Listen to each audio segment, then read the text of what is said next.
Hey, bonjour Nicolas, bienvenue au podcast Sarah. Merci d'avoir accepté de te prêter au jeu. Ben, ça fait plaisir. Yes, fait que dans le fond, j'aimerais ça que tu m'expliques un peu c'est quoi ton projet, genre, puis qu'est-ce qui t'a amené à faire ça. Hmm, longue histoire. Parfait, on a du temps. C'est ça. Donc, moi, mon projet, c'est Mycotrophe, le champignonnaire écologique qui a trois volets, dans le fond. Donc, un volet qui est la production de champignons gourmets, un volet qui est la production de champignons médicinales, Mhm. puis un volet qui est la mycorémédiation, dans le fond.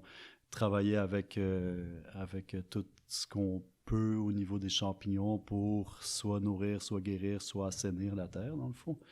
Fait que, comment je suis arrivé sur cette idée-là, c'était assez simple. En fait, c'est dans le fond, ma démarche depuis. En fait, ce qui est vraiment important dans Mycotrophe comme tel, c'est de voir qu'avant tout, c'est pas produire des champignons pour des clients qui vont manger des champignons, mais bien une démarche.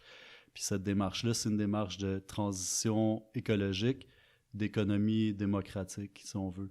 Mhm. Puis donc, l'objectif qu'on avait, en fait, en créant le projet d'éco-village du collectif Espace, qui est à Fredericksburg, duquel fait partie Mycotrophe, c'était, entre autres, de faire des projets d'économie solidaire, puis de mettre sur pied des projets alternatifs économiques.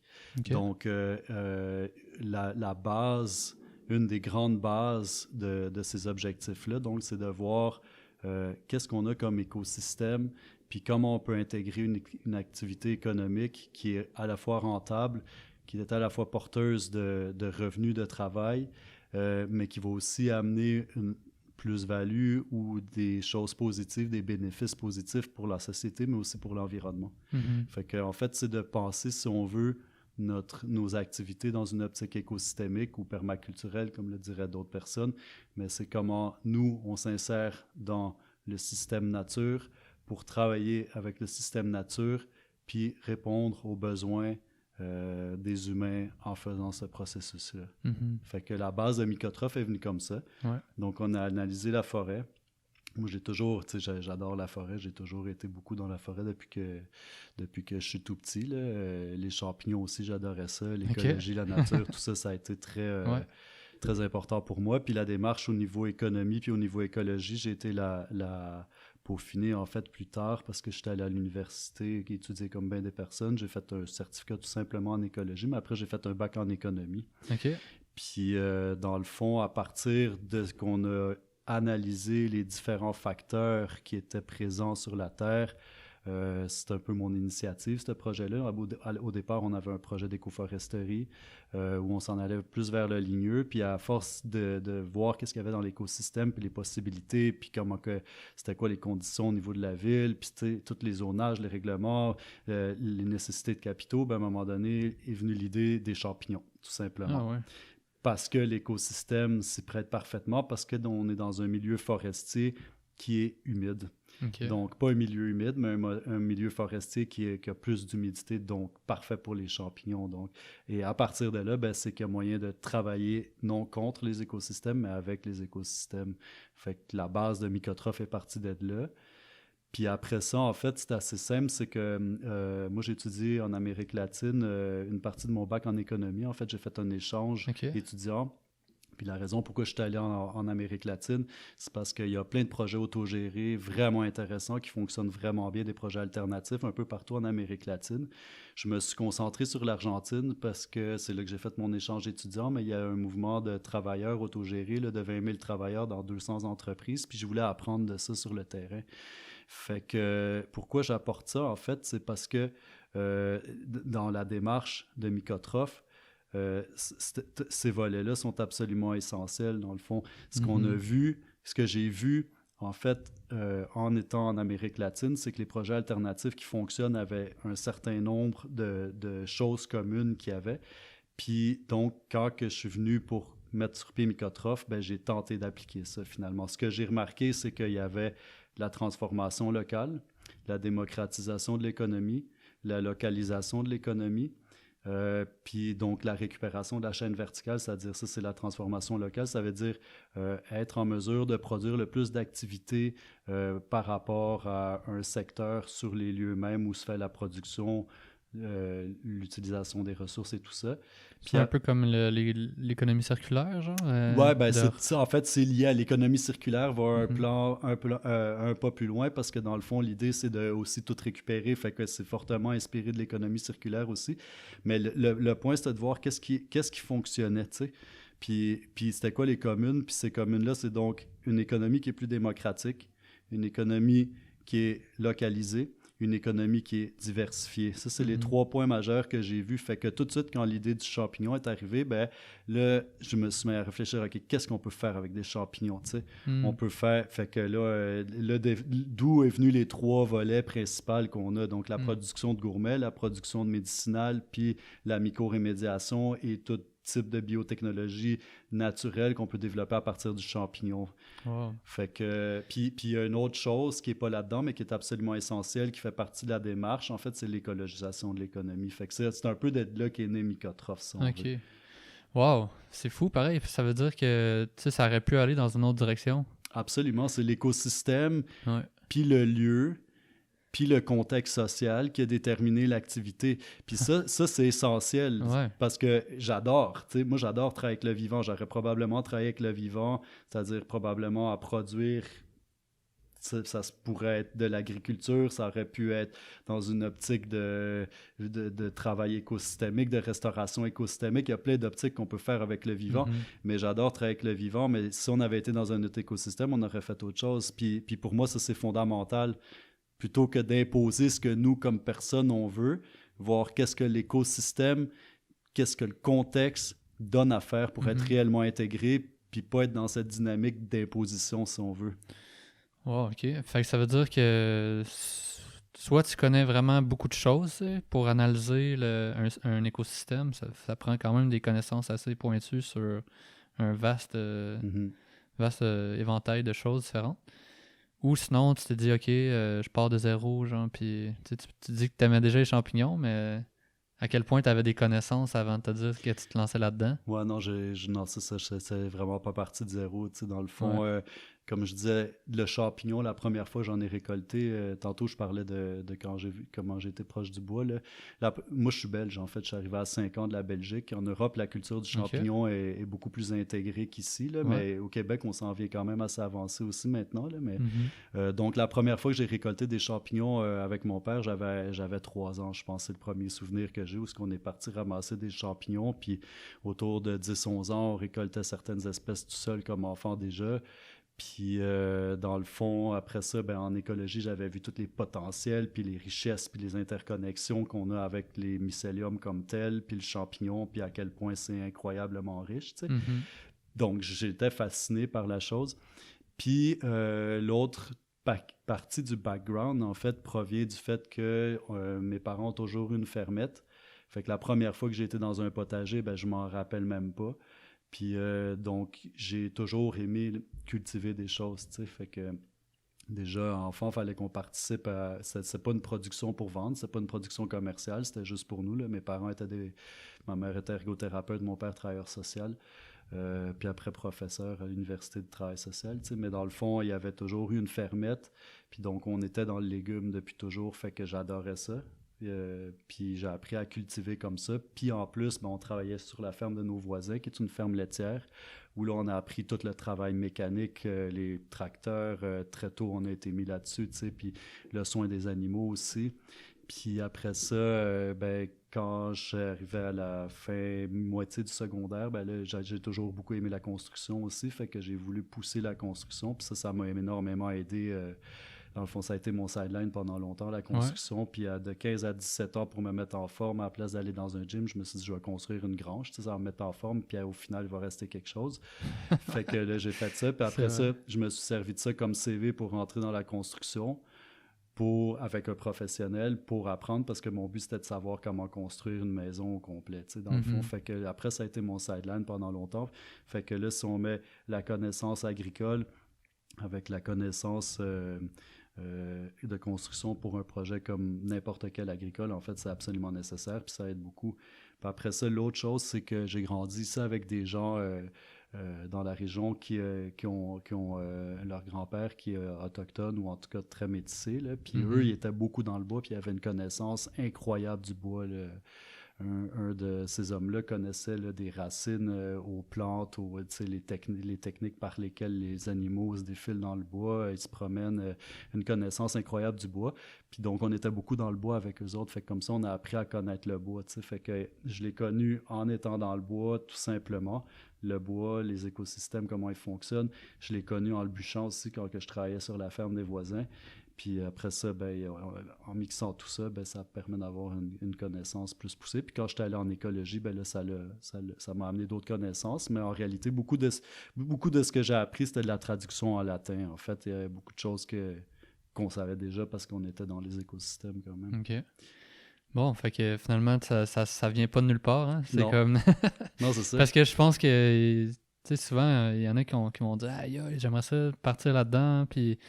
il y en a que c'est soit les fermiers, il y en a que juste l'autre personne que j'avais eu en podcast avant, Julie Plante, tu te dis crime, tu de zéro, genre, mais finalement, il était un peu tout destiné à ça, puis toi, on voit que t'étais solidement destiné à être dans le bois, là, fait que c'est comme pas un hasard, mais le fait, c'est dans le fond, c'est plus le choix dans ton écosystème, ok, c'est le champignon, mais ça aurait pu être des tomates ou ça aurait pu être autre chose.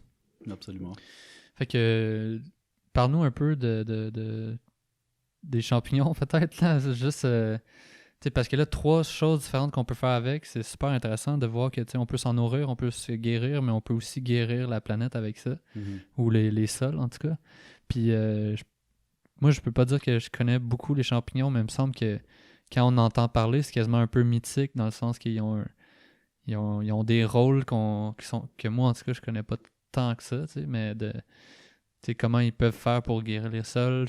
Puis je sais pas s'il y a de la vie qui est possible grâce à ça aussi. Fait que j'aimerais ça que tu m'éclaires sur ce sujet. Sujet qui est très vaste. Ouais, ça doit, tu sais. Tu peux nous résumer ça en moins d'1 heure, mettons. Ouais. Mais tu sais, pour faire une introduction, disons, il y a trois genres de champignons. Tu sais, tu as les saprophytes, qui sont des champignons décomposeurs, donc qui vont décomposer la matière organique qui vient de mourir, puis qui vont se nourrir de ça.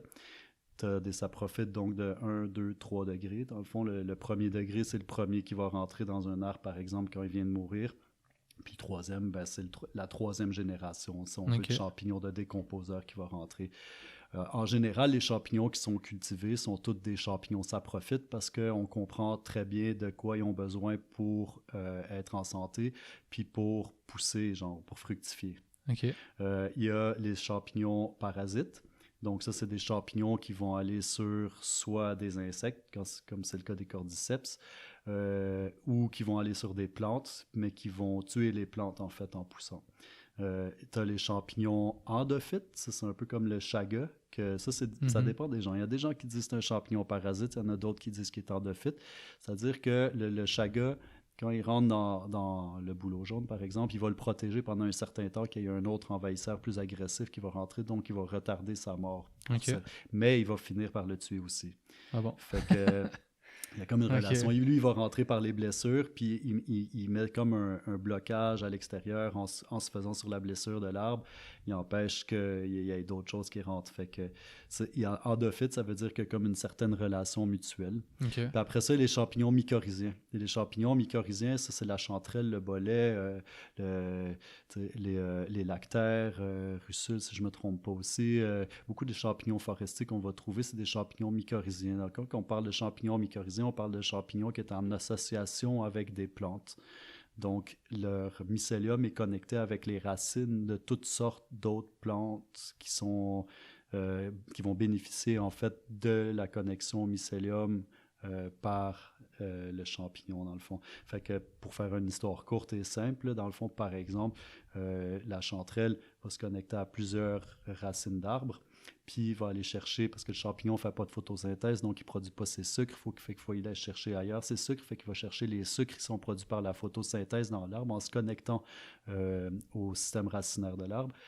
Puis en échange, par contre, le champignon, lui, a un mycélium. Son mycélium est énorme. Une chanterelle peut avoir jusqu'à 2 km de diamètre, dans le fond, son mycélium. Puis c'est le même individu. Toutes les Oh my chanterelles que God. tu vas voir là viennent du même individu. Fait que, en fait, on voit le champignon comme un être en soi, mais en réalité, c'est que la pomme de l'arbre qu'on voit pas, qui est en dessous du sol, Ouais. puis qui est interconnectée avec toutes sortes de choses. Fait que dans le cas de la chanterelle, donc tu vas avoir des chanterelles qui vont bénéficier, si on veut, du sucre qui sont produits par les arbres. Mais par contre, les arbres, eux, bénéficient d'être connectés à un réseau de mycélium, donc les racines du champignon qui sont extrêmement fines puis qui vont chercher toutes sortes d'oligo-éléments que l'arbre, lui, avec ses racines, ne serait pas capable d'aller chercher. Puis ça agit aussi comme biorégulateur. Par exemple, on se demande souvent pourquoi dans une forêt, des arbres qui sont complètement à l'ombre, ils poussent bien. Mais en fait, c'est parce qu'ils sont connectés avec le réseau de mycélium qui est connecté sur les arbres mères, si on peut les appeler comme ça, qui font la photosynthèse. Puis il y a une circulation de plante à plante de la photosynthèse et en fait des sucres produits par la photosynthèse qui vont nourrir les arbres qui sont en dessous jusqu'à ce qu'il y ait la force pour arriver au feuillage. Puis il y a des études qui ont été faites dans certains cas où ils regardaient le pourcentage de canopée qui n'était pas développé ou pas éclairé par les arbres, puis ils se sont rendus compte que à travers le réseau de mycélium, ce même pourcentage-là en sucre était exactement répondu par le réseau mycélium qui va chercher les sucres dans les autres plantes qui sont existantes. Fait que les mycorhiziens sont très difficiles à cultiver. La plupart des gens ne cultivent pas les champignons mycorhiziens parce qu'il y a tellement d'interactions avec des microbes, des levures, avec les plantes qu'on ne comprend pas trop bien comment ça fonctionne. C'est trop complexe. Fait que la culture, en fait, on est capable de produire du mycélium, mais on n'est pas capable de faire la fructification. Fait que tu peux avoir un champignon tu vas aller mettre ton mycélium au sol, par exemple, de chanterelle. Ça se peut que ta chanterelle, elle se développe, là, mais ça se peut que tu la trouves 25 ans plus tard à 3 km d'où tu l'as mis. Ah ouais. Parce que le mycélium, lui, se promène, puis il va sortir, on ne sait pas où. Puis on n'a pas compris non plus comment les faire fructifier. Fait que c'est tellement intéressant, cette catégorie-là. C'est fascinant, les mycorhizés, c'est absolument fascinant. Je pense que c'était un peu de ça que j'avais entendu parler, j'imagine. Ouais. Là. Parce que, tu sais, quand on dit que les arbres, ils se parlent entre eux, tu sais, qui ont comme des racines... Parce que les arbres aussi, je pense, ils ont des racines comme les champignons communes, tu sais, puis qu'il y a des fois plusieurs... C'est ce que j'avais entendu. Ça dépasse, c'est des arbres qui fonctionnent par drageonnement. Là. Il y a des arbres que tu vas avoir sur le même système racinaire, plusieurs tiges. Donc, tu peux avoir jusqu'à 6000 tiges, par exemple, sur un seul même réseau, puis c'est le même individu. Mais il y a la plupart des arbres ne sont pas comme ça, par contre. Mais les arbres, les plantes, ça a été reconnu qu'ils communiquent par l'envoi de phéromones, en fait. OK, ouais. Mais dans le réseau des racines aussi, ou non? Ça, je pourrais pas m'avancer là-dessus. Là. Pas à ma connaissance, mais ça veut pas dire. Je veux dire, c'est juste que moi, je le sais pas. Ouais, en fait, ce qui m'intéresse dans ça, c'est de savoir, genre, à quel point il y a une intelligence en arrière, tu sais. Est-ce que c'est comme...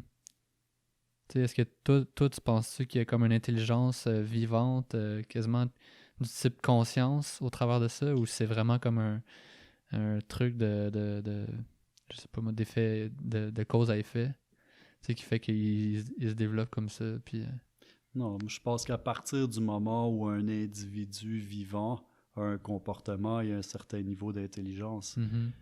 Parce que à partir du moment où il y a un comportement, tu as un pouvoir sur ce qui se passe. Puis même, il y a un concept extrêmement intéressant que Murray Bookchin, qui est un des hommes qui a écrit sur l'écologie sociale, dit, en fait, le développement génétique est participatif à partir du moment où il y a un comportement. Donc, une plante a un comportement, donc elle a une certaine intelligence, absolument.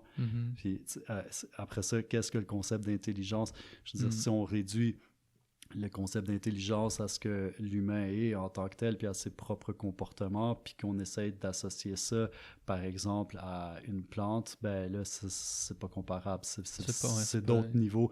Mais il y a clairement, tu sais, par exemple, c'est démontré que quand on marche dans le sol, les mycéliums, par exemple, ça profite, vont sentir qu'il y a de la nourriture par là parce qu'on fait des débris en écrasant. S'il y a des chemins qui sont communs, qui sont souvent pris, puis ils vont avoir tendance à aller plus proche de ça parce qu'ils sentent la vibration. Puis ça a l'air qu'il y aurait plus de champignons proches des chemins, entre autres à cause de ça, pas seulement parce que les gens les tirent, là, des fois, mais aussi parce qu'il y a une compréhension. Tu sais. Quand je vois le mycélium, par exemple, dans un sac de mycélium qui va s'ériger qui va vraiment créer une pointe, puis qui va aller s'ériger jusque sur la patch pour aller avoir l'air. Puis là, tu as vraiment une montée de mycélium jusqu'à la patch. Il y a un comportement là. Ouais, Puis s'il y a c'est un ça. comportement, il y a une intelligence. Ouais. Puis après ça, les niveaux de communication, il y a des choses qui nous dépassent. Fait que moi, je pense que ça, c'est très intuitif, mais moi, je suis absolument convaincu, en fait, que la nature parle. Ouais. Parce que même Victor Hugo disait ce qui est triste, c'est que la nature parle, mais les humains ne l'écoutent pas. mais il y a plusieurs niveaux de conscience, puis il y a plusieurs niveaux d'intelligence, c'est sûr. Après ça, d'aller le déterminer de manière précise, ça Ouais, dépend c'est c'est ça. quoi, tu sais. C'est une partie qui est, je sais pas, intuitive, puis il y a Ouais. une partie qui est rationnelle, qu'on peut rationaliser. Ouais. Mais je pense que les deux sont là, en fait, puis c'est super intéressant. Là. Ouais, mais en tout cas, j'ai eu la réponse. T'as eu une réponse assez claire pour m'éclairer dans ce questionnement-là. Mais dans le fond, vous, c'est quoi les sortes que vous cultivez? J'imagine que ça va être plus les deux premières catégories. Si tu Ouais, dis que la troisième. on est dans le saprophyte, Ok. donc par choix, on fait pas de champignons parasites. Parce qu'avec des champignons parasites, il y a des dangers de contamination dans les écosystèmes extérieurs. Fait que, Ok. on veut pas ça. Pour la même raison, je produis pas du tout de cordyceps non plus, parce que c'est un champignon parasite des insectes. Puis, bien que c'est super intéressant, je pense que pour produire des champignons comme ça, il faut avoir un encadrement vraiment solide, parce que si tu envoies tout d'un coup énormément de spores d'un champignon qui est parasite, ben, tu peux déséquilibrer les écosystèmes. Ok, ouais. Fait que nous, on est dans les saprophytes de premier degré principalement. Donc, les premiers décomposeurs du bois, des fois premiers, voire sur le deuxième. Fait qu'on a 5 sortes de pleurotes, on a 4-5 sortes de shiitake, on a de l'île nérisson, du reishi, du tramètre versicolore, Foliote nameco, de la grosse bagarita, donc Foliote du peuplier en français. On a plusieurs espèces comme ça. De l'île, je l'ai dit. Qu'est-ce qu'on a aussi du strophère. Puis, tu sais, dans le fond, on va aussi, on évalue qu'est-ce que les gens veulent. Puis, de là, si on a besoin d'aller chercher d'autres souches, on en fait.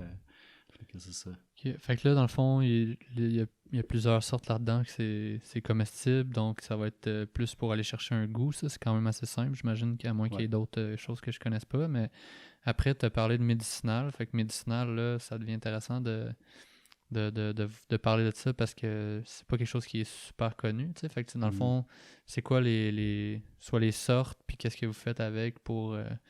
est-ce que c'est vous directement, genre, vous demandez, vous proposez aux gens de manger une telle sorte pour telle propriété, ou est-ce que vous les vendez à des entreprises qui les transforment puis qui les utilisent comme, pas médicaments, mais genre produits naturels, mettons?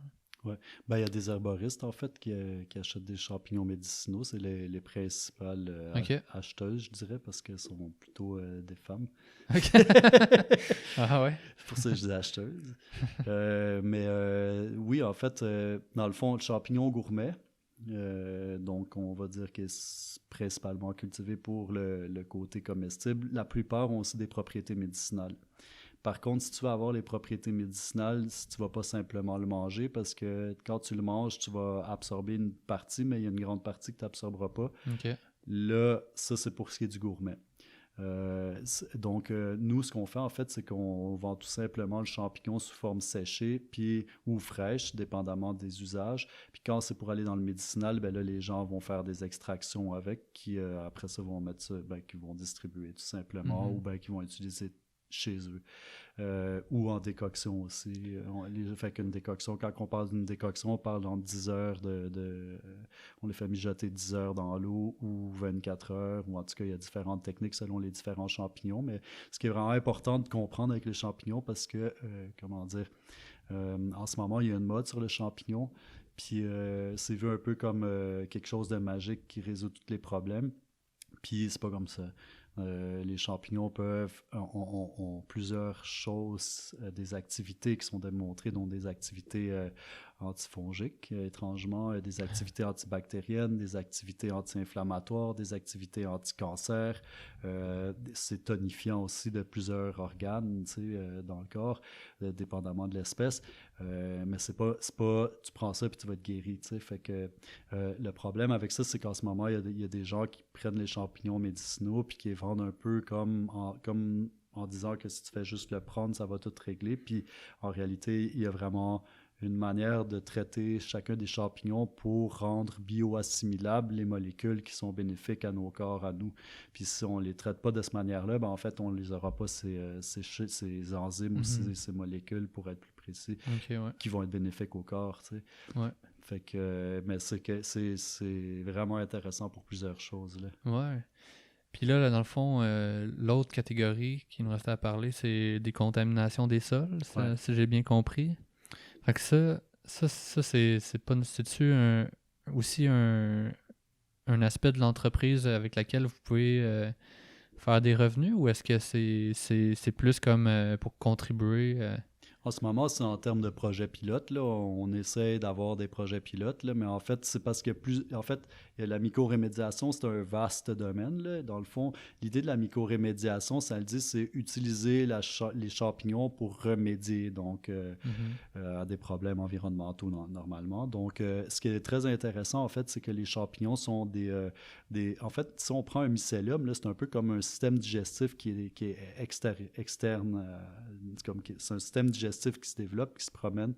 Puis quand on parle des saprophytes principalement, là, quand ils arrivent autour de quelque chose, ils vont envoyer des enzymes qui vont briser les molécules puis qui vont les transformer en sucre fongique pour nourrir le champignon. Fait que dans le fond, par exemple, nous, sur quoi on a décidé de miser, c'est sur la décontamination des sols contaminés aux hydrocarbures lourds. Donc, on parle du diesel en montant en viscosité, là. Fait que pourquoi le champignon est efficace, saprophyte est efficace à décomposer, puis particulièrement certaines espèces là-dedans, c'est parce que la lignine, en fait, c'est une molécule qui est à base de carbone, tout comme les hydrocarbures. Donc, le champignon, lui, si on y met une base solide pour que son mycélium il soit fort et en santé, bien, quand il va se développer en contact d'un hydrocarbure, il va être capable de briser les molécules, puis les digérer, puis les transformer en sucre fongique. Fait que nous, on a décidé de focusser sur celui-là parce que quand j'ai fait un peu une recherche sur les principales sources de contamination dans la région, c'était principalement les hydrocarbures. Puis la preuve a été démontrée que pour lutter contre les hydrocarbures lourds, le champignon est efficace, le saprophyte, puis particulièrement la pleurote. Il y en a d'autres aussi, le tramètre versicolore aussi. Il y a certaines études intéressantes qui ont été faites, mais la preuve a été démontrée que c'est extrêmement efficace. Puis quand on dit efficace, on parle de projets qui, en 6 semaines d'activité, ont réduit par 20 000 fois le taux de concentration en hydrocarbures, là. Oh my God, OK. Fait que, puis c'est pas que l'hydrocarbure est juste transformé en une autre matière toxique ou concentrée, c'est carrément que la molécule est défaite. Fait que ces terres-là peuvent être réutilisées pour du remblai après. Ça a été contaminé comment, mettons, juste par... Dans la région? Ouais, c'est ça. Ben, tu sais, ici, c'est principalement des garages puis des réservoirs qui sont les sources de contamination. OK, ouais. Ben ouais. Puis si tu vas dans les coins des pipelines, ben on sait d'où est la source, tu sais, puis c'est principalement ça. Puis avant il y a aussi des sites qui sont contaminés parce qu'avant qu'il y ait un système de vidange, de collecte de vidange, ben les gens tiraient souvent autour de chez eux les huiles usées. Ça, c'est une partie. Puis l'autre pire, c'est que le diesel était utilisé comme herbicide dans une certaine époque, à certains lieux. Sur de la bouffe? Non, pas sur la bouffe, plus dans les pelouses, là. C'est ça. Ah, ben c'est cool ça. Puis c'est une solution qui est comme alternative, ou c'est connu depuis longtemps puis presque tout le monde fait ça? Non, en fait, partout dans le monde, les projets de mycorémédiation en sont projets pilotes, dans le fond, pour la mise en marché, en fait. OK. Fait que, parce que c'est pas encore énormément utilisé, mais il y a des compagnies de génétique quand même très grosses qui font énormément de recherches là-dessus parce qu'ils savent qu'il y a un créneau qui est énorme. Tu sais, mettons, le truc dans le golfe du Mexique, là, de BP, là. Ça, par exemple, sur les mers, c'est de l'eau salée, là, c'est un peu plus compliqué. Mais en Là. même temps, ils doivent avoir contaminé tous les sols Ouais, sur le autour. côté. Là. J'imagine que pour ça, ça pourrait être efficace. Ça peut être efficace, mais le milieu salin est difficile, par exemple. Ah ouais. Mais en fait, la réalité, par exemple, au niveau de la mycorémédiation, c'est que souvent, pour arriver à une décontamination totale, il faut une approche de biorémédiation mixte. C'est-à-dire que tu vas utiliser des bactéries, des plantes, des arbres, des champignons, puis là, tu vas réussir à avoir quelque chose de vraiment total. Mais tu peux quand même faire un très beau, gros travail déjà avec le champignon, avec la mycorémédiation. C'est juste un des aspects du champignon parce que tu as la mycorestauration. En fait, c'est très vaste. Il y a plusieurs choses que tu peux faire, comme par exemple, les champignons sont vraiment bons. Ça profite pour repartir le cycle de décomposition dans un écosystème qui a été détruit ou compacté, par exemple, pour décompacter les sols en mettant des copeaux, en nourrissant. Le champignon va digérer les copeaux, mais en même temps, il va ajouter des éléments qu'il n'y avait pas à la base dans ces copeaux-là, puis ça va restructurer le sol au final parce que ça l'attire, ça repart le cycle de décomposition. C'est quand même fou, pareil, toutes les utilisations qu'on peut faire avec ça, tu sais, puis c'est sûr que là, tu me parles de ça, puis là, je vois à quel point, c'est sûr que la bouffe, les réseaux de distribution sont méga larges, puis après ça, médicinal, peut-être un petit peu plus difficile de ce côté-là d'avoir un truc à grosse échelle, mais pour la décontamination, là, si jamais, comme c'est utilisé à grande échelle, vous avez un solide filon à tirer dessus, là. Mm-hmm. Je sais pas à quel point il y a du monde qui font ça, mais juste au Québec, il doit pas en avoir des centaines, là. En ce moment, il y a plusieurs personnes, je pense, qui travaillent à ça puis à développer, là. Puis aussi des gens qui font des recherches dans les universités C'est ça. à ce niveau-là. Mais ça, c'est tout nouveau, en fait. Puis ce qui est vraiment intéressant, en fait, c'est qu'on est dans une nouvelle révolution verte pour moi, en fait. Ouais. C'est que, puis elle est présente de plus en plus au niveau pratique, mais elle est très présente au niveau conceptuel, c'est-à-dire que avant, dans l'agriculture, l'agriculture conventionnelle, on marchait beaucoup d'éléments alimentaires. Dans le fond, j'ai un champ, je veux faire pousser du maïs. Il y a des éléments indésirables, je vais enlever les éléments indésirables, puis je vais faire pousser ce que moi j'ai envie de faire pousser. Mm-hmm. Donc, c'est comme ça. Puis la nouvelle révolution verte, que je l'appelle moi, en fait, c'est qu'on est de système à système. C'est que comment on va créer un système qui est en stabilité avec les systèmes locaux, puis qui vont se nourrir d'eux-mêmes. Fait que, dans le fond, la mycorémédiation, la biorémédiation, ça va tout dans cette optique-là, c'est-à-dire de travailler avec des systèmes naturels pour rétablir la nature ou bien pour comme, pouvoir produire à travers quelque chose qui est en travail continu avec la nature plutôt qu'en lutte contre. Okay, ouais. Fait que ça, c'est extrêmement intéressant parce que on n'est plus dans un rapport de contamination, mais bien d'intégration écosystémique. Puis ça a des impacts qui ont... En fait, il y a toujours une partie de l'industrie qui a été pensée comme en système, mais le problème, c'est que souvent, l'économie, la production, pour être plus précis, la manière qu'elle est passée, c'est qu'elle est passée dans une optique de d'abord, qu'est-ce qu'on produit, puis qu'est-ce qu'on peut produire, qu'on va utiliser, nous, les humains. Mm-hmm. Mais on produit aussi plein d'autres choses. C'est-à-dire que, par exemple, moi, avec ma champignonnaire, juste pour donner un exemple, je produis du CO2. Je produis de la chaleur. Pourquoi? Parce que le champignon, quand il métabolise les substrats, donc les copeaux par exemple, il va décomposer, donc il va émettre du CO2. Il va aussi, en décomposant, métaboliser, puis cette métabolisation-là crée une chaleur qui est autour de 28 degrés Celsius. Fait que... sans chauffer, là, tu chauffes ton le mycélium, s'il a la base, pour que la température de base, pour qu'il puisse se maintenir vivant, en digérant, on va dégager de la chaleur. En fait, exactement comme on chauffe notre corps. C'est la même chose. La chaleur de notre corps provient grandement de notre système digestif. Mais dans cette optique-là, ce qui est vraiment intéressant, c'est que... on peut se dire, normalement, les champignonnaires, ce qu'on fait, c'est qu'on les jette dehors. On fait beaucoup d'aération, on a des systèmes de ventilation puis de chauffage, puis de climatisation hyper technologiques, puis ça s'en va dehors. Mais si tu le réfléchis dans une optique écosystémique, ben, tu te dis, en fait, le CO2, le problème, c'est quelque chose qu'on émet, donc c'est quelque chose qu'on produit. On produit des champignons pour manger, on produit du mycélium, mais on produit aussi du CO2, puis on produit aussi de la chaleur que normalement, on ne calcule pas ça dans nos cycles de production, mais qu'il faut calculer. Puis qu'à partir du moment où tu le calcules puis tu le rentres dans un système, ça devient super intéressant ce que tu peux faire parce que ça peut être réutilisé puis recyclé. Fait que là, par exemple, ce qu'on est en train de faire avec ça, c'est de mettre en réseau un système qui nous permet de capter le CO2 pour produire une seconde génération de culture qui va être photosynthétique, qui va capter le CO2 qui sort de la champignonnaire, mais qui va aussi bénéficier de la chaleur qui est produite par le mycélium pour faire un autre type de culture.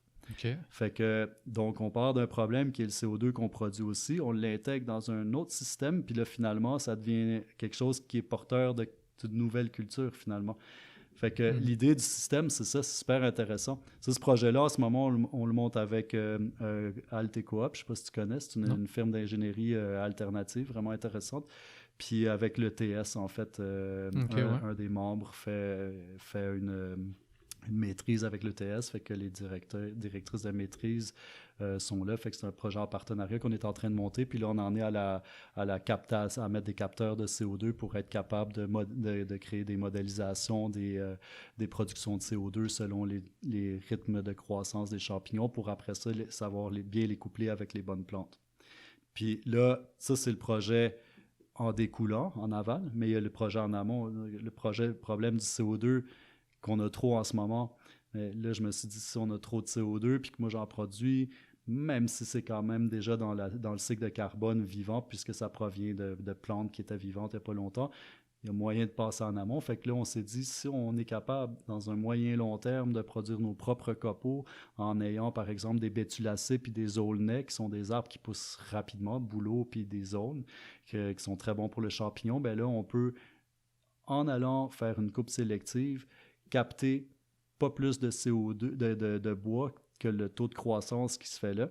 Puis donc, en amont, déjà avoir une captation de CO2 qui est égale à la production de CO2 qu'on fait, qui va de toute façon être recyclée par la suite dans un système de serre. Okay. Fait que ça, c'est l'approche systémique. C'est ça la nouvelle révolution verte qui est extrêmement intéressante, qui est en train de se passer partout dans le monde, à plein d'endroits.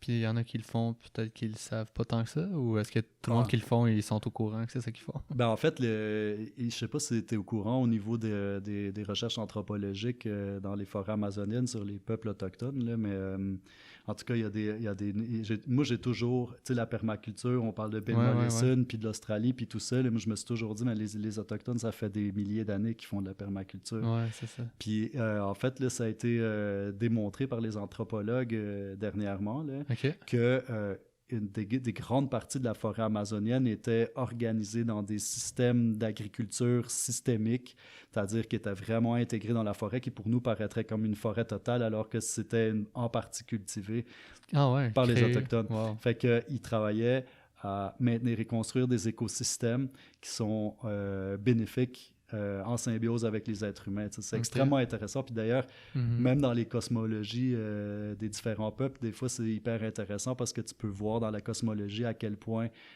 c'est intégré l'approche écosystémique, justement, des cultures qui font depuis des milliers d'années comme ça, dans le fond. Puis je veux pas faire de généralité parce qu'il n'y a pas un seul type de culture, de manière de faire des cultures dans les peuples autochtones. En fait, il y a eu des peuples autochtones un peu partout. Nous, on est des autochtones d'Europe, toi puis moi, tu sais. C'est ça pareil. Puis peut-être un mélange, moi aussi, peut-être un mélange de ceux d'ici. Oui, c'est ça. Ben oui, probablement comme la majorité des Québécois et même, je dirais, Nord-Américains, comme beaucoup de Nord-Américains. Mais tout ça pour dire que l'approche écosystémique, elle a été présente, je pense, partout sur les continents depuis très longtemps. Puis juste pour revenir à la cosmologie, ça c'est fascinant. C'est les Indiens d'Essana en Colombie, si je ne me trompe pas, qui disent quand on va en forêt, tout ce qu'on prend, on l'emprunte. Puis on l'emprunte au dieu soleil. Puis si on prend trop, le dieu soleil sera fâché, puis on n'arrivera plus à se nourrir. Ouais. Mais tu sais, quand tu remets ça en science, c'est de la photosynthèse. C'est-à-dire, carrément, il est en train de te dire, quand on prend quelque chose dans la forêt, ça provient de la photosynthèse, du rayonnement solaire qui a été capté par les plantes. Puis si on en prend trop, on va créer un déséquilibre. Puis même au niveau du contrôle de population, il fonctionnait comme ça. Il ne faut pas qu'on fasse trop d'enfants parce qu'il faut que ce soit équilibre avec les écosystèmes. Après ça, des écosystèmes viables sur la planète, on pourra en faire beaucoup, puis il pourra avoir encore plus d'humains qu'on est là. C'est ce que je crois. Si on était dans une approche écosystémique qui redistribue puis qui vise le bien-être des êtres humains, là, mais à un moment donné, tôt ou tard, il va falloir réfléchir à comment on... Puis ça, c'est très touché là, comme sujet, là, mais c'est intéressant parce que les peuples autochtones ont toujours calculé combien d'enfants qu'ils faisaient en conséquence des écosystèmes quand ils vivaient avec les écosystèmes, tu sais. Puis ceux qui vivent le font encore avec les écosystèmes, tu sais. Puis nous, avec notre civilisation, on ne fait plus du tout ça. À un moment donné, on va arriver à il va y avoir un point de déséquilibre. En fait, en ce moment, il y a un point de déséquilibre, mais il est d'ordre systémique, c'est-à-dire que le problème vient de la manière dont on gère notre manière d'interagir avec les ressources, si on peut l'appeler de manière rationnelle comme ça. Mais... Fait que dans le fond, à un moment donné, il va falloir réfléchir à ça. Ça veut dire que, mettons, les villes, pour toi, c'est pas nécessairement viable, ou est-ce que ça pourrait... Non, j'ai pas d'opinion tranchée sur la question, parce que dans le fond, une ville, pour moi, si elle est autoproductrice, ce qui est absolument possible, ben, elle peut produire énormément de sa culture, tu sais, comme... Je regardais, par exemple, les systèmes d'agriculture urbaine à Cuba. Là, on a fait un documentaire, entre autres, sur l'agriculture urbaine à Cuba. Puis c'est fascinant, la quantité qu'ils sont capables de produire sur des tout petits espaces. Là. On parle de 2 millions de tonnes de légumes produits complètement en ville. Puis c'est juste la pointe de l'iceberg, parce qu'il y aurait moyen de faire bien plus. Là, et des espaces, là, avec les processus de bio-intensifs, puis tout ça, la quantité de nourriture qu'on est capable de produire sur des espaces vraiment réduits est hallucinante. Puis après ça, si tu regardes que tu te mets à réfléchir en système, encore une fois, tous les mouvements des humains, tous les mouvements mécaniques des humains sur les choses, tu peux te mettre à générer de l'électricité, par exemple, en mettant des génératrices sur chaque tourniquet de métro, sur chaque porte qui passe. Et après ça, les bâtiments peuvent très bien être construits de manière à créer des microclimats qui favorisent certains types d'écosystèmes. Puis c'est un système de recyclage compost vraiment efficace. En tout cas, les potentiels sont quand même grands. Ouais, on est loin de ça. Là, c'est clair qu'on est très loin de ça. Comme je dirais que l'agglomération, jusqu'à un certain point, pour moi, ça dépend comment elle est organisée. Si elle est mal organisée, c'est problématique. Ça ne tient pas compte des écosystèmes, c'est problématique. Mais si une pensée systémique, écosystémique dans le milieu urbain, ça peut devenir extrêmement intéressant, en fait. Puis, de la même manière, les petits centres plus petits, ou les rassemblements humains plus petits, ou même les gens qui vivent, tout dépendamment de comment tu te relationnes avec ton environnement, puis de quelle manière tu interagis avec les écosystèmes pour venir à tes besoins, puis à ceux des types, puis des humains. Là. Nice. Puis vous, dans le fond, c'est quoi vos enjeux en ce moment? T'sais? C'est comme... J'imagine que partir un projet comme ça doit être rempli d'embûches, là, pour pas faire de jeu de mots, mais... Ben, je te dirais qu'il y a plusieurs enjeux. Clairement, au Québec, il y a un gros problème avec la réglementation. La réglementation est très en retard sur l'ensemble des capacités, puis des connaissances, puis des moyens qu'on aurait pour répondre aux problématiques écosystémiques, puis je te dirais même à plusieurs problématiques sociales. Fait que ces réglementations-là empêchent énormément de projets extrêmement intéressants de voir le jour. Ça, c'est un enjeu numéro 1. La réglementation est en retard sur la réalité actuelle. Puis as-tu des exemples à nous donner? Ou? Ouais, il y en a plein. Il y en a plein des exemples. Mais par exemple, je pourrais dire dans le cas de la question du nombre de maisons que tu peux avoir sur un terrain zoné vert qui est agricole. Je comprends complètement l'esprit de vouloir protéger la terre agricole, ça il faut, mais en ce moment, le modèle est construit pour que le droit à une maison, en fait, c'est extrêmement réduit sur une terre agricole, puis le modèle est beaucoup plus construit pour l'économie agricole conventionnelle. Mais en ce moment, par exemple, on regarde tout ce qui est l'agriculture biologique ou écologique, c'est une agriculture qui est peu mécanisée puis qui nécessite beaucoup de mains. Puis les revenus de tout le monde ne sont pas nécessairement aussi gros Quoique, je veux vraiment pas dire que les agriculteurs, un agriculteur en général, c'est beaucoup d'heures pour pas beaucoup de rentrées, là, tout type d'agriculture confondu. Puis ceci dit, j'ai beaucoup d'admiration pour tous les agriculteurs, toutes zones confondues aussi, parce que c'est un travail qui est dur, puis c'est un travail qui est très important de nourrir les gens, là, et très digne. Mais ceci dit, dans le fond, par exemple, en changeant seulement la réglementation par rapport au nombre d'habitations qu'il peut y avoir sur un zoné vert, mais que ce soit sous condition qu'il y ait une activité agricole qui soit faite, on pourrait très bien dire, vous pouvez être le nombre de personnes que vous voulez qui travaillent sur cette terre-là, puis qui habitent sur cette terre-là, mais on va avoir un pourcentage maximal de la terre zonée verte qui va être alloué à l'habitation. Donc, comme ça, on pourrait permettre à plein de projets d'agriculture biologique de se réaliser beaucoup plus facilement. Après ça, il y a toutes sortes de techniques, par exemple, qu'à cause des règles d'esthétique, de construction, là, tu ne peux pas les utiliser parce que ça ne fait pas avec le plan d'intégration puis d'implantation architecturale de la région. Fait que là, tu te retrouves avec des technologies hyper intéressantes qui font un type de maison qui ne concorde pas avec le plan, puis à cause de ça, tu ne peux pas le faire. Puis, ça fait que, tu sais, dans le fond, pour faire un résumé, les plus gros enjeux que nous, on trouve, là, c'est de faire la split entre la manière conventionnelle de faire une activité humaine, ou plus précisément d'être dans l'économie, dans la production économique de toutes sortes d'activités, puis d'être dans une optique alternative qui est incluante au niveau social, puis qui est écologique.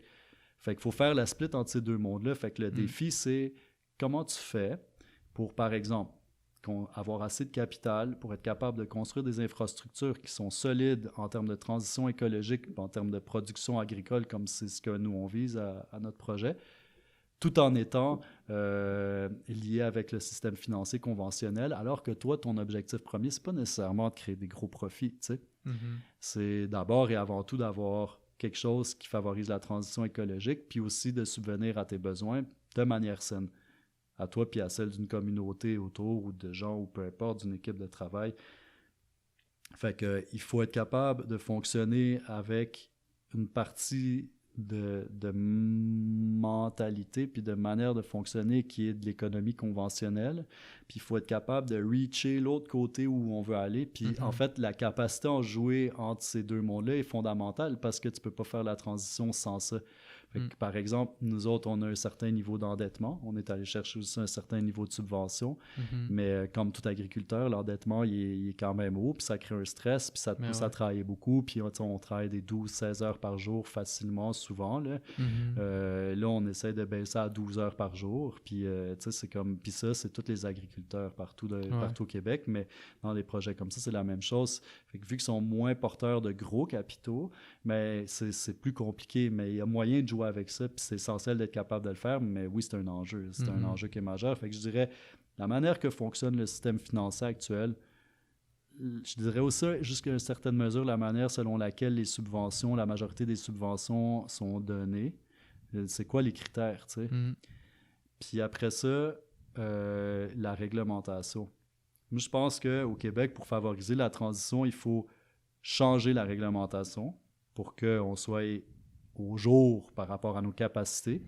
Après ça, il faut avoir un système financier qui favorise la transition écologique parce qu'en ce moment, c'est un système financier qui va évaluer la pertinence de ton projet, sa capacité de profit principalement. Puis après ça, il faut que les politiques gouvernementales, elles, allouent des budgets à la mise en place de projets alternatifs. En ce moment, les budgets pour ça, par exemple, il y a des budgets pour la lutte au changement climatique, mais c'est ridicule, les fonds qui sont donnés, c'est totalement insuffisant, alors qu'en termes de capacité de connaissance, de compétences, au Québec, on pourrait être à des milles de où ce qu'on est. On a la capacité, on aurait la capacité pour être en transition écologique, dans une société écologique carboneutre, là, on l'a. Puis on l'a depuis un bout, tu sais. Fait que ça, c'est les enjeux principaux. Puis tu parles de ça, puis là, je me dis, hey, le gouvernement Legault, tu sais, ça va nous prendre du monde allumé parce que, tu sais, là, l'environnement, tu sais, tout ce que tu parlais tantôt, les enjeux que toi, tu vis, Ben, tu sais, ça va être la même chose en éducation. Tous les systèmes sont en train d'être désuets puis de tomber désuets. Il faut tout changer en même temps. Puis ceux qui font les lois, ça change tellement pas vite, là, tu sais. C'est comme... Il y a quelque chose qu'il faut qu'il se passe, là, parce que... Puis c'est...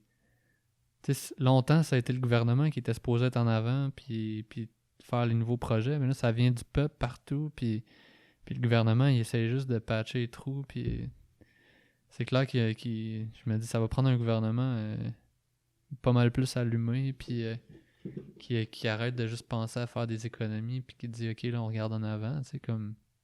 Tu sais, c'est drôle parce que le premier mouvement hippie des années 70, tu sais, en même temps, il y a eu René Lévesque, tu sais, tu sais, que lui est arrivé puis il a fait quand même pas mal de changements, puis on a été fiers de ça longtemps. Puis là, on est retombé dans d'autres gouvernements moins fun, quand les gens des années 80, 90, ils étaient plus un petit peu plus sur leur petit bonheur individuel. Puis là, on dirait qu'on est en train de vivre un deuxième mouvement hippie, puis là, ben, ça serait le fun qu'on ait quelqu'un de même, tu sais, qui est game de défoncer des portes, puis d'ouvrir la porte à toutes les personnes un peu décentralisées qui ont envie de contribuer, tu sais. Mais moi, je dirais que je vois la politique un peu, je la vois pas exactement comme ça. En fait, pour moi, les politiciens, souvent, bon, ce qui va déterminer en fait les positions des politiciens, il y a plusieurs choses, mais il y a entre autres c'est quoi que la culture d'une population va porter. Mhm. Puis souvent, les politiciens puis les règles sont à la traîne par rapport à ce qui existe réellement. Pourquoi? Parce que le temps que les règles, puis que les lois, puis que les choses soient mises en place, la société qui est très dynamique, elle est déjà rendue ailleurs. Tu sais. Ouais, c'est ça. Fait que ça, c'est comme Durkheim, un des pères de la sociologie, disait, Ouais. dans le fond, le droit, c'est un peu une cristallisation d'un certain moment de culture. Il y a quelque Mhm. chose qui est très vrai là-dedans. Par contre, c'est aussi une dynamique de pouvoir. Mhm. C'est-à-dire, quelle règle est déterminée pour favoriser qui a accès à quelles ressources, puis quel usage on peut faire de telles ressources. Mhm. Fait que, dans le fond, en ce moment, il y a plusieurs enjeux qui sont pas faciles à soulever, même pour quelqu'un qui a énormément de volonté, qui arriverait en politique. Fait que je pense que ce qui est vraiment important, c'est qu'on génère un mouvement qui soit bien articulé ensemble, où on se coordonne, mais où il y a des gens sur tous les fronts.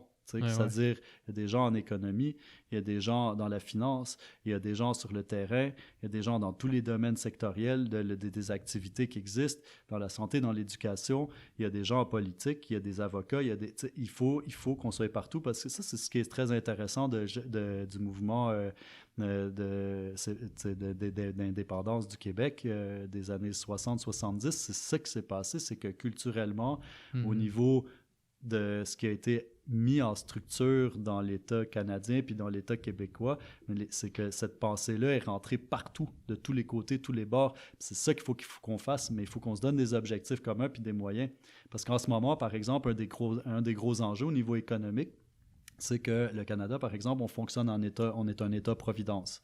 La base de l'État-providence, c'est quoi? C'est que le pays, à travers des activités économiques qui sont générées, qui génèrent des profits, va imposer.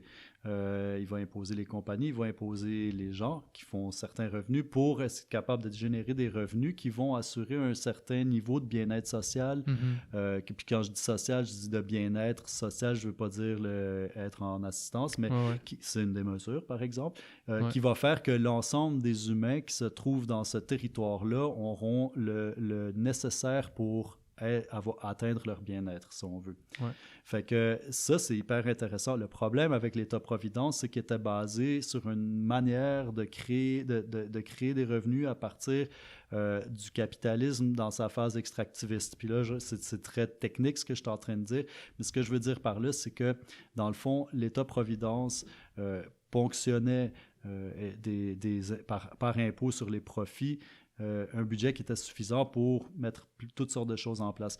Or maintenant, ça, c'était basé sur le fait qu'il y avait accès à énormément de ressources qui n'étaient pas chères, qui leur permettaient aussi de générer des profits intéressants, qui permettaient d'avoir des budgets intéressants, qui permettaient de construire plein d'infrastructures de manière, et puis d'offrir plein de services parce que l'ensemble des ressources ne coûtait pas cher en plus. Mais là, on est complètement à l'inverse. Les ressources ont augmenté, en prix, puis il y en a beaucoup moins. Donc, les profits sont moins élevés. Donc, les budgets sont moins grands. Donc, le gouvernement se retrouve avec un impasse économique parce qu'il n'est plus capable de financer par les mêmes moyens qu'il avait à la base l'ensemble du système de maintien des services et biens qu'on a besoin publics pour qu'une société ait un bien-être généralisé.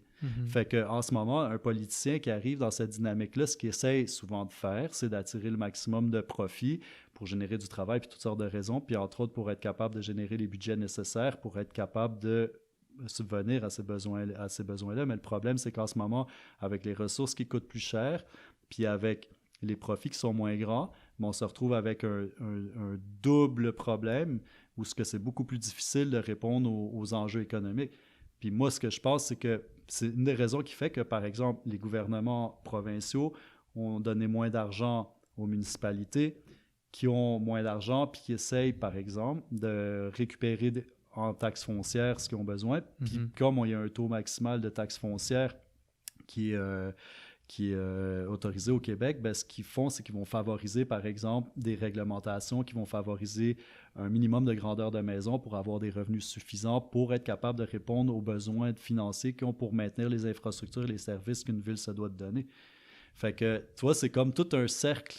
C'est un jeu de domino, si on veut, qui est interrelié l'un à l'autre.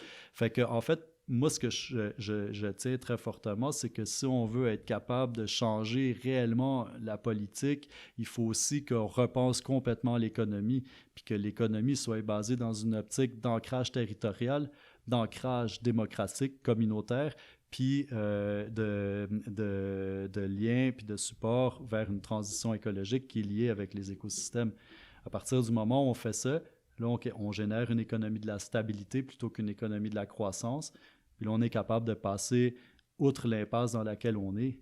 Parce que cette impasse-là de manque de profit, en fait, a aussi favorisé la néolibéralisation qui, elle, cherche des nouveaux créneaux de profit, puis qui, entre autres, pour le fait que les gouvernements ont moins d'accès de fonds, de budget, veulent privatiser, mais aussi parce que c'est un courant idéologique, c'est pas seulement un courant économique. Fait que, tu sais, c'est ça, il y a beaucoup de choses. Fait que les gens qui rentrent en économie, pas en économie, en politique, il faut être capable de dealer avec tout ça. Ouais. Puis pour être capable de dealer avec tout ça, il faut qu'il y ait... En fait, il faut que le mouvement, d'abord et avant tout, soit populaire. Ouais. Il faut qu'il soit amené de la population de l'avant par tous les moyens. Ouais, c'est ça. Comme on voit à Montréal, mettons, qui empêche les pailles, mettons. Là. C'est pas parce qu'ils ont décidé de le faire, c'est parce qu'il y avait tellement de monde qui le demandait. Que c'était d'une évidence, tu sais, fait que... Les moteurs du changement social, pour moi, c'est vraiment la population en soi, tu sais, c'est ce que chacun de nous on fait. D'ailleurs, en fait, j'aime beaucoup Paolo Freire, qui est un pédagogue qui faisait de l'éducation populaire dans les favelas puis les communautés paysannes pauvres au Brésil. Puis lui, il dit qu'il n'y a pas de neutralité dans le monde, en fait, que ça n'existe pas la neutralité. En fait, tout ce qu'on fait a un impact. Ce qui est vraiment intéressant de ça veut dire que chacun de nos gestes construit la société dans laquelle on est. Ben oui, c'est sûr. Fait que donc chacun, puis ça peut être vu d'une manière fataliste, puis en même temps, c'est pas du tout fataliste, c'est porteur d'espoir. C'est-à-dire que peu importe ce que tu fais a des conséquences. Puis dans le fond, si tu ne prends pas en compte ces conséquences-là, ou que tu regardes seulement une partie, donc ce qui est directement autour de toi, ben, il y a des impacts que tu ne verras pas ou que tu vas ignorer puis qui vont avoir des conséquences qui sont majeures. Puis en même temps, ça a quelque chose qui est super empowering parce que la société se construit avec chacun de nos actes. Fait qu'à partir de maintenant, qu'est-ce que tu fais dans chacun de tes actes pour construire la société que toi, tu as envie de voir, tu sais. C'est super intéressant. Ouais, vraiment, parce que, tu sais, en ostéo, par exemple... On dit souvent Life in Motion, c'est le titre d'un livre, mais qu'un des ostéos fondateurs disait souvent, puis tu sais, c'est que, comme tu dis, tu sais, dès qu'il y a une particule qui existe, est en mouvement relatif à son environnement, fait que tu sais, elle peut pas cesser d'exister, tu sais, elle peut pas cesser de bouger sans cesser d'exister, parce que quand même tu disais, moi je reste dans mon coin, puis je bouge pas, mais en même temps, tu vas avoir un impact pareil sur tout l'environnement, même si t'es caché, parce que j'avais... un moment donné, il y a quelqu'un qui m'a dit, tu sais, j'avais peur de faire de la peine aux autres, tu sais. Puis là, il disait, ben, vive, tu sais, en vivant, tu vas faire de la peine. Tu sais, dès que tu prends un choix, tu vas avoir un impact sur tout ce qui est autour, tu sais. Fait que tu sais, tu vas faire la peine aux gens ou tu vas les rendre heureux, peu importe qu'est-ce que tu décides de faire, tu sais, parce que, mettons que tu décides de bouger ou de pas bouger, ben, tu sais, tu peux détruire la forêt en bougeant pas, puis tu peux la détruire en bougeant aussi, tu sais. Fait que je trouve ça intéressant que tu parles de ça parce que, tu sais, c'est vrai que chaque petit geste, quand on le voit comme ça, ben, chaque petit geste a une importance, tu sais, puis... Mais c'est qu'on participe. Mm. Et à partir du moment où on est vivant, on Mm. participe à ce qu'est la Terre, en fait, à ce que sont les écosystèmes de la Terre. Parce en fait, en réalité, on est un écosystème en soi, les humains, puis on provient des écosystèmes. Fait que c'est ça, c'est... Ben, c'est ça, tu sais, ce qui me vient, c'est que j'ai l'impression que une des idées que tu prônes, peut-être sans nécessairement en parler, c'est l'interconnectivité de toutes choses, tu sais. Parce que, tu sais, toi, tu parles d'un système, puis choisir qu'est-ce que je peux faire pousser, par exemple, qui va avoir le plus d'impact sur qu'est-ce qui est autour. Ben, tu sais, il faut quand même être conscient que de toutes les causes à effet qu'il y a entre chaque chose. Fait que c'est quand même intéressant, tu sais, de voir ça comme ça, tu sais, de se dire que tout est connecté finalement, mais d'une façon quand même pas abstraite, tu sais. On le dit souvent, tu sais, tout est connecté, mais... Non, mais concrètement, tu sais, dans le fond, c'est comme, pour continuer sur cette idée-là, c'est-à-dire que tout est relié, et les degrés d'influence des relations entre les éléments reliés varient. Tu sais. Il y a des degrés d'influence extrêmement forts et puissants d'un élément à l'autre. Puis il y en a que c'est extrêmement faible. Par exemple, si je lève le micro ici, nous, dans nos oreilles, on va l'entendre très fort, mais l'impact que ça va avoir au final sur la société, tu sais, comme on ne sait pas jusqu'à quel point il est gros, mais ça a un impact. Peut-être qu'il y a quelqu'un dans son char qui écoute ça, puis là, le bruit a été tellement fort qu'il a été distrait, qu'il y a un accident. Ouais, c'est ça. Puis là, cause à effet. Mais tu sais, pour parler de quelque chose de plus concret, par contre, si je me mets à calculer, bon, j'ai un micro ici, ce micro-là provient d'où, comment il a été fait? Ce micro-là, tu sais, il y a toute une collectivité d'humains en arrière de ça, puis une collectivité, un ensemble d'écosystèmes. Puis donc la relation est partout autour de nous. Tu sais, dans le fond, une chose que je disais souvent, là, c'est comme, tu sais, par exemple, pense à une seule chose autour de toi qui est comme sans lien, que tu as pu avoir juste toi tout seul. Que j'aurais pas de lien avec, genre, du tout? Ben que tu sais, juste ça provient et ça n'émane que de toi. Une chose? Une seule. Pas grand-chose. Mais que de moi, ça, tu sais, je veux dire, quand j'expire, peut-être, là, mais il a fallu que je l'inspire avant l'air. Peut-être. Mais tu sais, même mes idées, tu sais, ils viennent pas juste de moi, là. Ils viennent de mes parents, ils viennent de... Ouais, puis nous, on les retravaille, puis tu sais, il y a toujours une remanipulation, mais dans le fond, si on regarde l'ensemble de ce qu'on a, c'est qu'en réalité, toi et moi, on n'existerait même pas s'il n'y aurait pas c'est ça. Une collectivité ou des liens, des relations entre différentes choses qui étaient là. Puis, tu sais, mettons, si on le prend juste au niveau social, au niveau humain, ben, tout ce qui est impliqué dans la production de l'ensemble des choses matérielles qu'on a, si on enlève ça, ben, toi puis moi, on serait tout nus. Non seulement on serait tout nus, mais on n'existerait même pas parce que pour qu'on existe, ça a pris une certaine... Normalement, je dis, il y a des erreurs puis des dynamiques de pouvoir vraiment pas le fun à ce niveau-là aussi, mais normalement, pour avoir un enfant, il a fallu qu'il y ait un travail entre deux humains, tu sais. Puis une collaboration, normalement. On l'espère, ouais. Wow.